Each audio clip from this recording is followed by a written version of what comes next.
the thickness. Yeah. Yes, in a simple language for someone out there. Yeah. Yes, I need it to be strong. Yeah.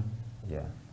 Yeah, so for all our viewers out there, you see the kind of way that he pours the water into the press. It's in a swirling motion, basically.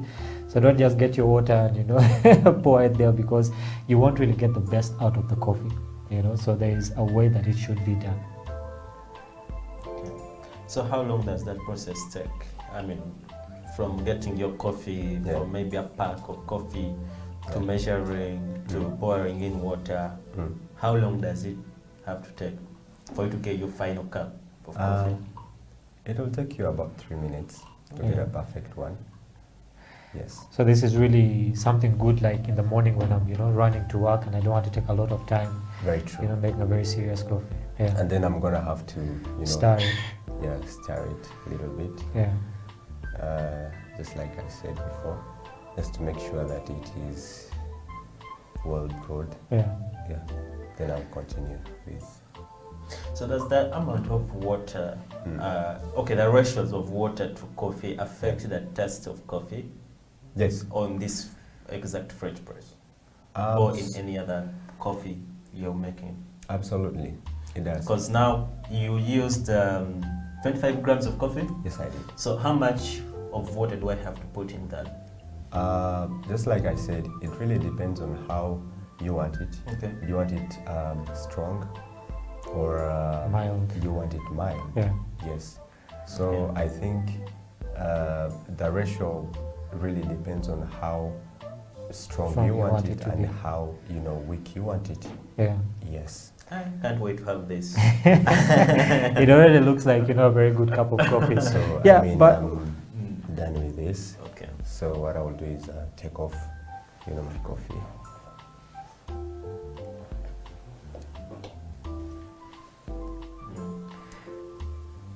so we realized that at the bottom of this you have a filter. Yes. Yeah. So if I don't have a filter per se, is there any other? Is there anything else that I can use? Yes, there is something you can use. I think there is a local. You can use a local sieve. Okay. The use of the filter on top here is to basically to filter, because this is a medium coarse coffee. Yeah. So it's meaning it has, you know, bigger particles, and then we don't want to have them in our coffee. Okay. Yes. Yeah. Yeah. So that is why. Okay. So you have to gently do it. Yeah. Yes. I love doing it gradually. Yeah. Yeah, because that that also improves on the taste of my coffee. Yeah. Yes. Like you said, it's an art. Yes. You know, there's a kind of gentleness that you have to do it with. I think it's almost the same thing as cooking. The attitude that you bring towards making the coffee, I think, in a way infuses with the coffee. Because if I was angry that morning and made, you know, a cup of coffee, I think that the one I serve it to can actually taste, you know, that kind of attitude that I had while making it. So it's a peaceful process. It's something out of passion and love that really has to go into the coffee. Yeah, maybe as also Derek is getting ready to serve us with this coffee. You spoke about the coffee myth before we went for a break. Yeah, I was actually going to get into that. So, like, we have different types of coffee, okay? So people say, okay, this type has caffeine, this type does not have caffeine. The doctor said I take this type. So the myth I talk about today is decaf, okay? People say that decaf has or does not have caffeine, okay? What is your perspective on this? So we need to bust this myth and know whether it has or it does not have what? Caffeine. And if it does, how much caffeine does it have in relation to other kinds of coffee anyways? Okay, do I go first or you go first? You can go first. Okay. I think the message. Well, I think that's a myth. Because someone coming out and say that I'm taking decaf because it has no caffeine is totally not true. Yeah. Because the process of decaffeinating this coffee is like 97% accurate to remove that caffeine, which means you have around 3% of that caffeine. So if you're like taking 8 or 5 to 10 cups of coffee of decaf, that's when you feel the caffeine. Yeah.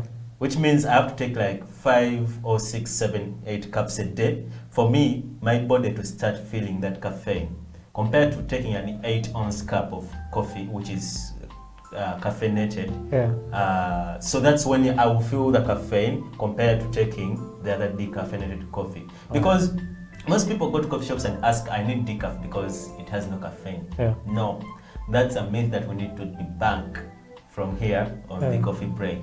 Okay, so yeah, some decaf has some little caffeine in it, but for you to feel that caffeine, you have to take like 5 to 10 cups of coffee a day. And who takes those cups? I know you take that much coffee in a day. So Derek, do you have the same perspective as him, or there's something different? Yeah, I think I won't sound very different from what he mentioned. Okay. Yes. Yeah. In most cases, actually, most people think ordering for a decaf, you know, I'm going to have my sleep. I'm not going to lose my sleep. Yeah. But yes, you will lose some of it. Yes. Well, not everyone that takes coffee loses their sleep. Yeah. But you know, just saying, there is caffeine in there. Okay. Yeah.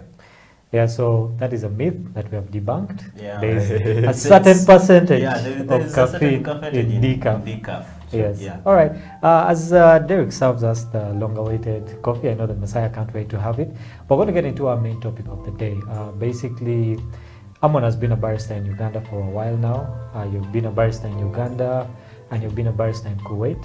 Okay, and I believe that the two places are really different when it comes to coffee culture, when it comes to commercialization, and all these things. And picking from your experience, okay, what are they doing in Kuwait when it comes to the coffee industry that we are not doing in Uganda?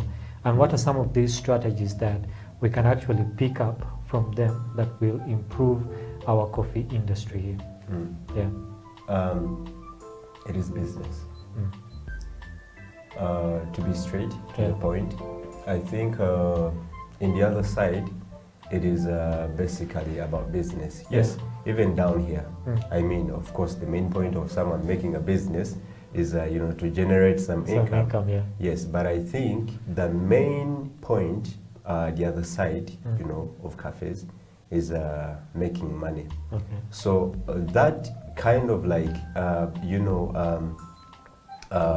shifts them, you know, these coffee owners, you know, shifts them from making, you know, good coffee for the people, because also I want us to understand that the other side, true coffee drinkers are really very few. Yes, they're very few, to be honest with you. I mean, they prefer, you know, basically a well-decorated, you know, cup, and then I will take my picture and then, you know, post on my Snapchat, on Instagram. I think, but yes, there are also some coffee drinkers, you know, some really good coffee drinkers that, you know, they would walk to you and then he would give you, you know, an order, and you'd be like, okay, I think this guy knows coffee, and then, you know, I'll have to make him my best. So I think it's more of business, the other side, more than it is right here. Yes, here it is business, but I think most of the coffee owners, cafe owners here also care very much about the coffee that they want to serve to their clients. Also depending on the fact that, you know, we get our own coffee. I mean, it's not like